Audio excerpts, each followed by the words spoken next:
नमस्कार। मैं डॉक्टर सुधीर शांडिल्य। लोग मुझे गोपालाचार्य द बेस्ट एस्ट्रोलॉजर के नाम से भी जानते हैं। मैं निकल पड़ा हूँ अपने एक मिशन पर, जहाँ कम से कम 10,000 या उससे भी ज्यादा विद्वान, नेक दिल, ईमानदार ज्योतिषी बनाना चाहता हूँ।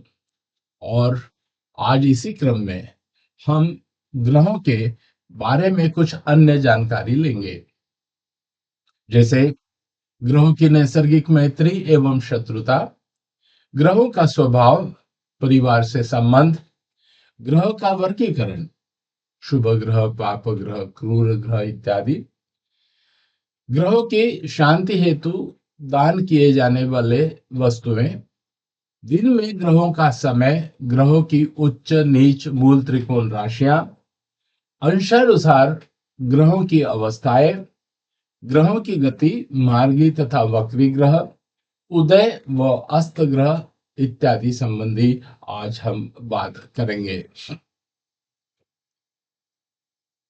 ग्रह की नैसर्गिक मैत्री व शत्रुता। प्रत्येक ग्रह परस्पर मित्रता, समता व शत्रुता का भाव रखते हैं। इसमें कई ग्रह के परस्पर भिन्न संबंध होते हैं। जैसे चंद्रमा बुध से मैत्री भाव रखता है, किंतु बुध चंद्रमा से शत्रुता का भाव रखता है। यह नैसर्गिक स्थिति अनुसार है। अगर आप इस तालिका को देखेंगे तो हमें पता चलता है कि सूर्य के मित्र ग्रह है चंद्र, मंगल, बुध, चंद्र, मंगल, गुरु। बुध सूर्य के लिए समग्रह है। शनि और शुक्र सूर्य के शत्रु ग्रह हैं। चंद्र के मित्र ग्रह हैं सूर्य और बुध, जबकि मंगल, गुरु, शुक्र, शनि चंद्र के समग्रह है। चंद्र के कोई भी शत्रु ग्रह नहीं है। मंगल के मित्र ग्रह हैं सूर्य, चंद्र और गुरु, जबकि शुक्र और शनि मंगल से समता की भावना रखते हैं। मंगल का शत्रु ग्रह बुध है। बुध के मित्र ग्रह हैं सूर्य और शुक्र। बुध से मंगल, गुरु तथा शनि समता की भावना रखते हैं। मात्र बुध का शत्रु ग्रह चंद्र है। यहां ध्यान देने वाली बात यह है कि चंद्र बुध को अपना मित्र मानता है, किंतु बुध चंद्र से शत्रुता का भाव रखता है। सूर्य, चंद्र, मंगल ये तीन ग्रह गुरु के मित्र ग्रह हैं। शनि ग्रह गुरु का समग्रह है। बुध और शुक्र गुरु के शत्रु ग्रह है। शुक्र के मित्र ग्रहों में बुध और शनि का समावेश है। मंगल और गुरु शुक्र के लिए समग्रह है। सूर्य और चंद्रमा शुक्र के शत्रु ग्रह हैं। शनि के मित्र ग्रहों में बुध और शुक्र आते हैं। गुरु शनि का समग्रह है, जबकि सूर्य, चंद्र और मंगल शनि के शत्रु ग्रह हैं। ग्रह और स्वभाव। प्रत्येक ग्रह का स्वभाव होता है। जैसे मंगल के प्रभाव से जातक उग्र प्रकृति का होगा, इसी प्रकार चंद्रमा के प्रभाव से जातक हमेशा चंचल रहेगा। प्रस्तुत सारणी में सभी ग्रहों के स्वभाव दिए गए हैं।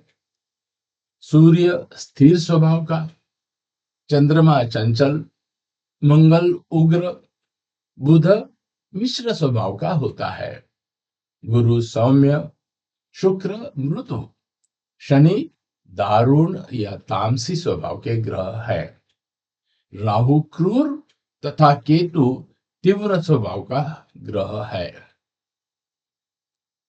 ग्रह और परिवार संबंध। प्रत्येक ग्रह से परिवार के सदस्यों की संज्ञा भी दी गई है।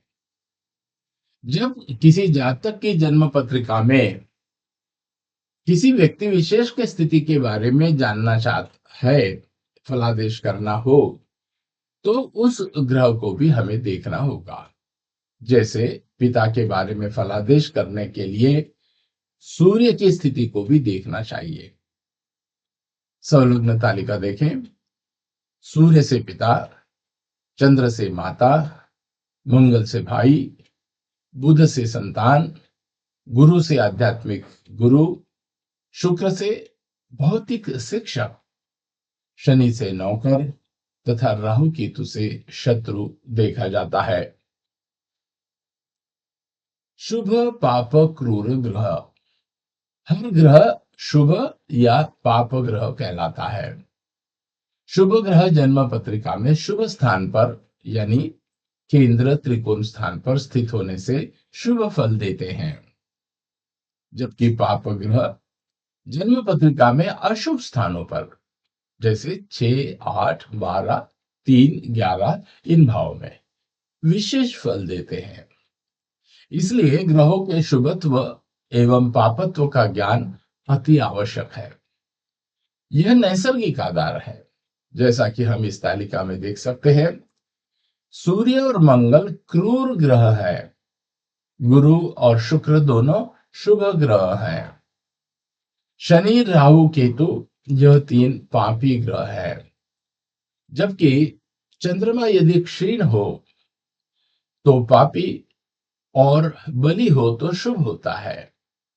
उसी प्रकार अकेला बुध शुभ होता है, शुभ ग्रह के साथ हो तब भी शुभ होता है, किंतु बुध यदि पाप ग्रह के साथ हो तो पापी बन जाता है।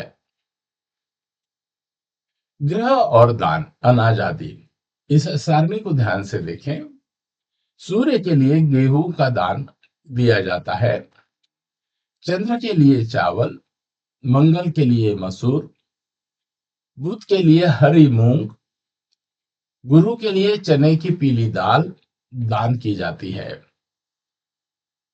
शुक्र के लिए चावल, शनि के लिए काली उड़द, राहु के लिए काला तिल, केतु के लिए सफेद तिल का दान किया जाता है।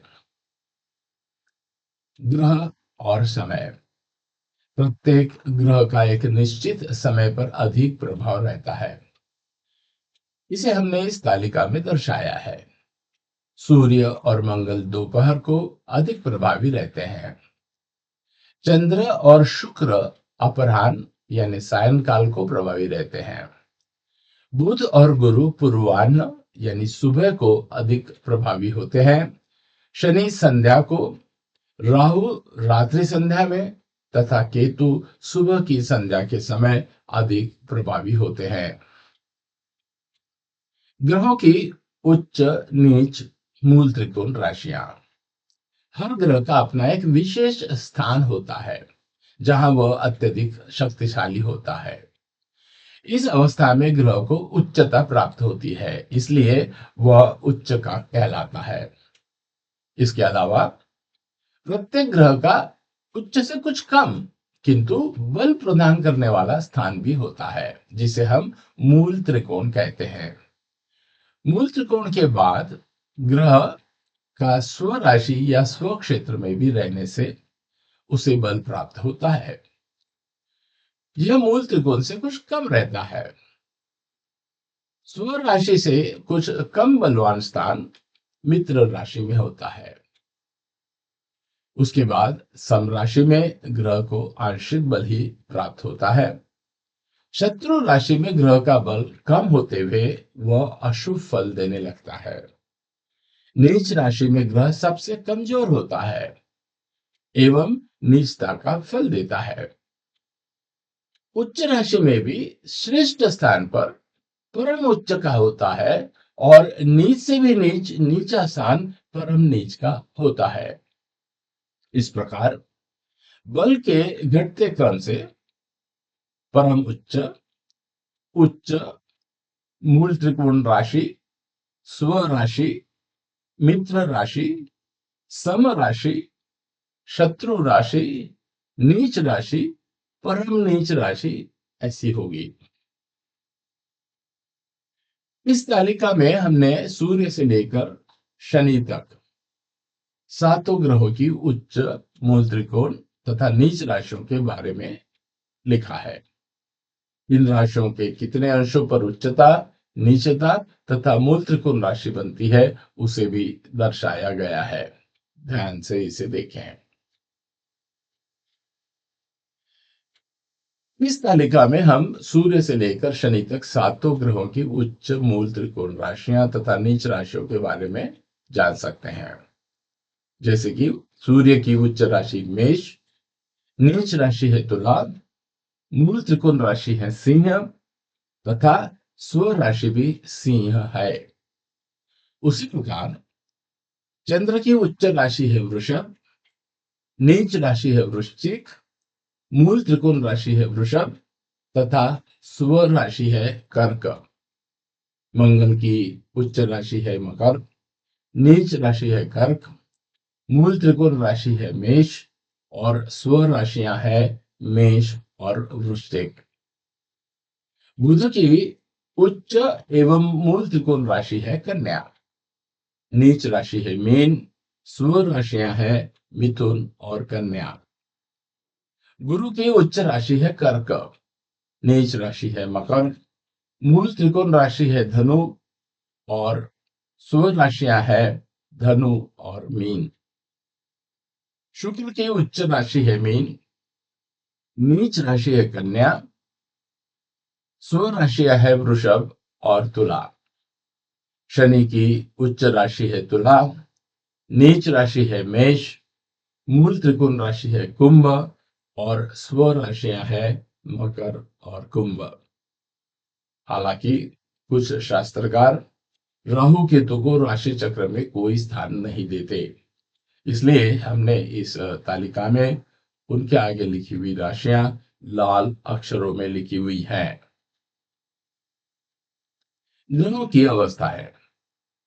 ग्रहों के अंशों पर आधारित निम्न 5 प्रकार की अवस्थाएं होती है।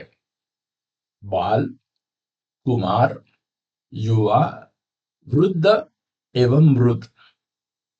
बाल और वृद्ध अवस्था में ग्रह क्षीण होता है एवं आंशिक फल देता है। युवा अवस्था में ग्रह पूर्ण फल देता है तथा वह अत्यंत शक्तिशाली भी होता है। वृद्ध अवस्था में ग्रह बिल्कुल क्षीण हो जाता है और कोई भी फल नहीं दे पाता अथवा मंद फल देता है। अवस्थाएं ज्ञात करने के लिए जन्म पत्रिका में ग्रह का अंश तथा वह किस राशि में स्थित है यह देखना चाहिए। प्रस्तुत तालिका की मदद से फिर हम उन ग्रहों की अवस्था जान सकते हैं। विषम राशियों में स्थित ग्रह 0 से 6 अंश तक बाल, 6 से 12 अंश तक कुमार, 12 से 18 अंश तक युवा, 18 से 24 अंश तक वृद्ध और 24 से 30 अंश तक मृत होता है। इसके विपरीत सम राशियों में स्थित ग्रह 0 से 6 अंश तक मृत, 6 से 12 अंश तक वृद्ध, 12 से 18 अंश तक युवा, 18 से 24 अंश तक कुमार और 24 से 30 अंश तक बाल अवस्था में होता है। ग्रहों की गति। ग्रहों की प्रत्येक ग्रह की राशि चक्र में घूमने की एक गति होती है और हर ग्रह 2 प्रकार से घूमता है। एक है परिभ्रमण और दूसरा है परिक्रमण। परिक्रमण जब ग्रह अपनी धुरी पर एक बार पूरा घूम जाता है तो उसे परिभ्रमण कहते हैं। जैसे पृथ्वी अपने धुरी पर 24 घंटे में एक चक्कर पूरा कर लेती है, हम इसे घूर्णन भी कहते हैं। और दूसरा परिक्रमण जब ग्रह सूर्य के चारों ओर परिक्रमा करते हैं तो उसे हम परिक्रमण कहते हैं। जैसे पृथ्वी 365 दिनों में सूर्य की एक परिक्रमा पूरी कर लेती है। परिक्रमण के भी 2 प्रकार होते हैं। एक होता है मार्गी, जब ग्रह परिक्रमण पथ में सीधा बढ़ते जाता है तो उस ग्रह की गति को मार्गी गति कहते हैं। मार्गी गति सूर्य के अनुसार पश्चिम दिशा से पूर्व की ओर होती है। उदाहरण, जैसे कोई ग्रह कन्या राशि में स्थित हो तो वह अपनी गति से कन्या राशि को पार करता हुआ तुला राशि में जाएगा, तुला के पश्चात वृश्चिक में जाएगा। इस प्रकार समझे। वक्री गति, सभी ग्रह सूर्य की परिक्रमा अपनी गति अनुसार करते हैं। अब इसी क्रम में हमारी पृथ्वी भी है। परिक्रमशील अवस्था में जब किसी ग्रह की कोणात्मक गति कम हो जाती है तब उस ग्रह का आभासी पथ वक्र चलते हुए दिखाई देता है। इसे ही हम वक्री अवस्था कहते हैं। ऐसा सभी ग्रहों का सूर्य के चारों ओर अंडाकार परिपथ पर भ्रमण के कारण होता है। उदाहरण के तौर पर इसे हम इस प्रकार से समझ सकते हैं। एक अंडाकार दौड़ के मैदान में दो धावक दौड़ रहे हैं। केंद्र बिंदु से देखने पर भिन्न भिन्न स्थितियों पर इनकी गति में हमें परिवर्तन दिखाई देता है, जबकि ऐसा केंद्र बिंदु के नजदीक व दूरी के कारण हो रहा है, जबकि दिशा दोनों की एक ही होती है। इस आधार पर यह समझा जा सकता है कि कोई भी ग्रह पीछे की ओर नहीं जाता। यह केवल एक आभासी स्थिति है जिसे हम वक्री होना कहते हैं। सौरमंडल के आंतरिक ग्रह बुध एवं शुक्र हैं, जबकि बाह्य ग्रह मंगल, बृहस्पति और शनि है।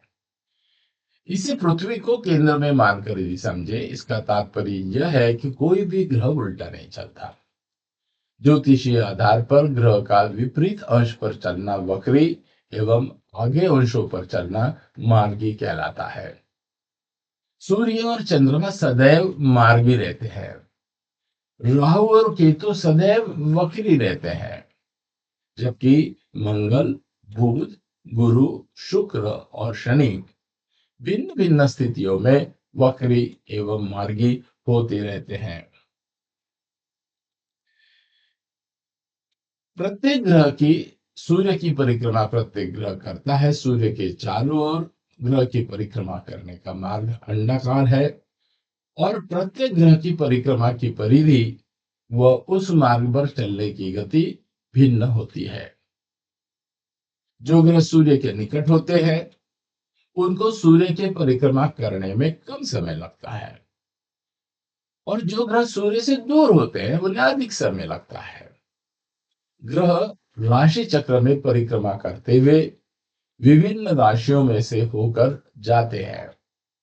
इनकी गति इस प्रकार से होती है। वैसे तो सूर्य अपने स्थान पर स्थित है और पृथ्वी सूर्य के चारों ओर चक्कर लगाती है, किंतु ज्योतिष में सुविधा के लिए पृथ्वी को स्थिर मानकर सूर्य को चलायमान माना जाता है। पृथ्वी सूर्य की परिक्रमा 365 दिनों में पूरी करती है, मगर हम पृथ्वी की जगह सुविधा के लिए ऐसा कहते हैं कि सूर्य एक परिक्रमा 365 दिनों में पूरा करता है। सूर्य एक राशि में एक मास रहता है। प्रतिदिन वह एक अंश चलता है। सूर्य का एक राशि से दूसरे राशि में प्रवेश को हम सूर्य संक्रांति कहते हैं। जैसे मकर संक्रांति। मकर संक्रांति के दिन सूर्य धनु राशि से मकर राशि में प्रवेश करता है। वैसे ही मेष संक्रांति में सूर्य मीन राशि से मेष राशि में प्रवेश करता है।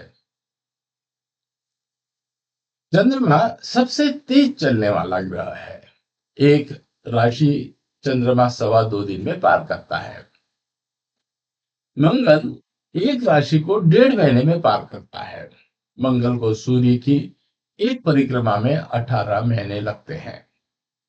वक्री अवस्था में यह 2 से अधिक महीनों तक एक ही राशि में रहता है। बुध बुध भी सूर्य के समान ही एक मास में एक राशि को पार करता है। इसे सूर्य की एक परिक्रमा करने में करीब 88 दिन लगते हैं। 88 गुरु एक राशि में करीब 13 महीने रहता है। उसे अपनी परिक्रमा पूर्ण करने में करीब 11.86 वर्ष लगते हैं। शुक्र शुक्र ग्रह एक राशि में 1 मास तक रहता है एवं उसे सूर्य की परिक्रमा पूर्ण करने में 225 दिन लगते हैं। शनि ग्रह सबसे धीमी गति से चलने वाला ग्रह है। इसे एक राशि को पार करने में 2.5 वर्ष लगते हैं। इसे सूर्य की एक परिक्रमा पूर्ण करने में 29.46 वर्ष लगते हैं। राहु केतु राहु केतु हमेशा एक दूसरे से 180 अंशों की दूरी पर रहते हैं। इन्हें एक राशि पार करने में 18 महीने लगते हैं। उदय व अस्त ग्रह। उदय का अर्थ है प्रकाशवान होना एवं अस्त का अर्थ है प्रकाशहीन।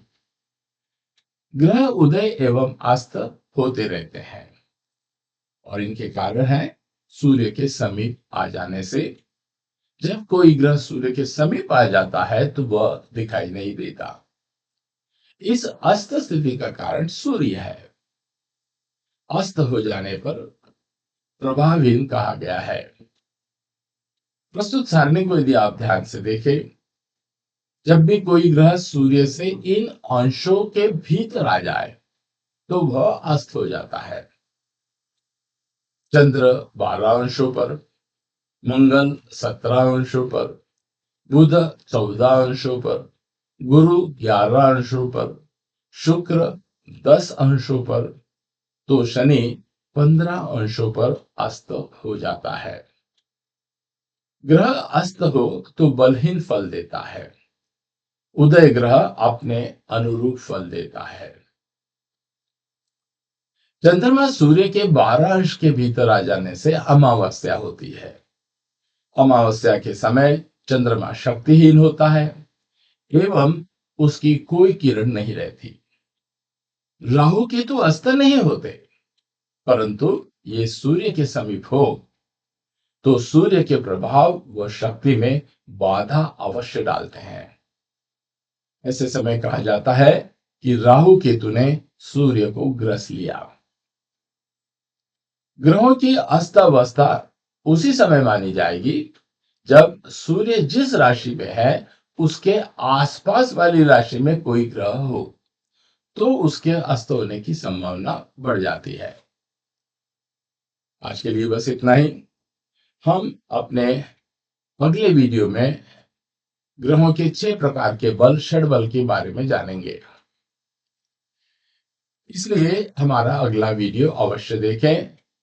आपको हमारे द्वारा दी जाने वाली जानकारी अच्छी लगती है तो कृपया हमारे चैनल को सब्सक्राइब तुरंत करें, लाइक करें तथा अपने मित्रों को शेयर अवश्य करें। यदि आप अपने जीवन के किसी भी क्षेत्र की समस्या के निराकरण हेतु अपनी कुंडली का विश्लेषण करवाना चाहते हैं तो हमें संपर्क करें 7852013375 इस मोबाइल नंबर पर। हम Bharadwaj the best astro solutions के माध्यम से आपको आपके जीवन की हर समस्या का उचित एवं बेहतरीन ज्योतिषीय समाधान प्रदान करते हैं। अधिक जानकारी के लिए तुरंत कॉल करें।